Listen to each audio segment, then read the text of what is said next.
एक बार की बात है, पहाड़ियों और हरे भरे जंगलों के बीच बसे एक छोटे से गांव में एथन नाम का एक युवा लड़का और उसकी प्यारी माँ क्लारा रहते थे। ये गांव सामुदायिकता की प्रबल भावना और अपने निवासियों की दयालुता के लिए जाना जाता था। एथन एक जिज्ञासु और कल्पनाशील बच्चा था, जो हमेशा अपने आसपास की दुनिया का पता लगाने के लिए उत्सुक रहता था। उन्हें उनकी कुटिया के ठीक बाहर घास के मैदान से विशेष लगाव था, जहां रंग बिरंगे जंगली फूल हल्की हवा में नाचते थे और एक चमचमाती धारा विलो पेड़ों के रहस्यों को फुसफुसाती थी। यह उसकी पसंदीदा जगह थी और वह अक्सर अपनी माँ को अपने साहसिक कार्यों में साथ लाता था।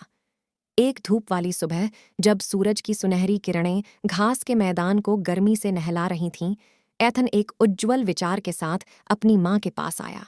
माँ! वह चिल्लाया।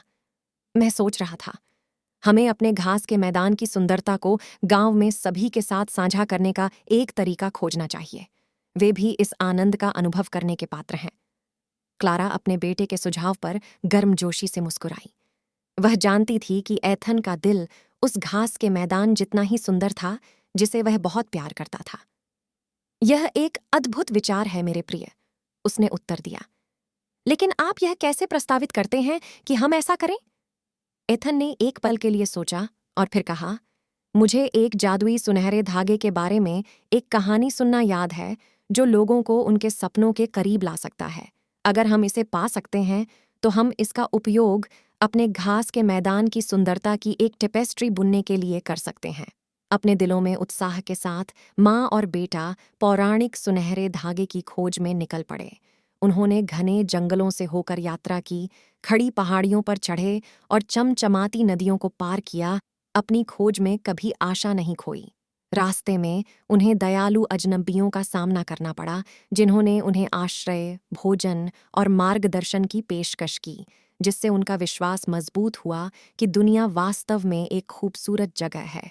महीनों की खोज के बाद वे एक सुदूर पर्वत शिखर पर पहुंचे। वहां एक दीप्तिमान इंद्रधनुष के नीचे उन्हें एक झिलमिलाती गुफा मिली। अंदर उन्हें अनगिनत पीढ़ियों के सपनों से बुना हुआ पौराणिक सुनहरा धागा मिला। बड़ी सावधानी और श्रद्धा से उन्होंने एक कतरा तोड़ा और अपने गांव लौट आए। घर वापस आकर उन्होंने सुनहरे धागे को एक शानदार टेपेस्ट्री में बुनना शुरू किया। जब वे काम कर रहे थे, तो गांव के लोग इकट्ठा हो गए। उनके चेहरे आश्चर्य और कृतज्ञता से भर गए। टेपेस्ट्री अपने जीवंत जंगली फूलों, चंचल तितलियों और धारा के शांतिपूर्ण संगीत के साथ घास के मैदान के सार को कैप्चर करते हुए जीवंत लग रही थी।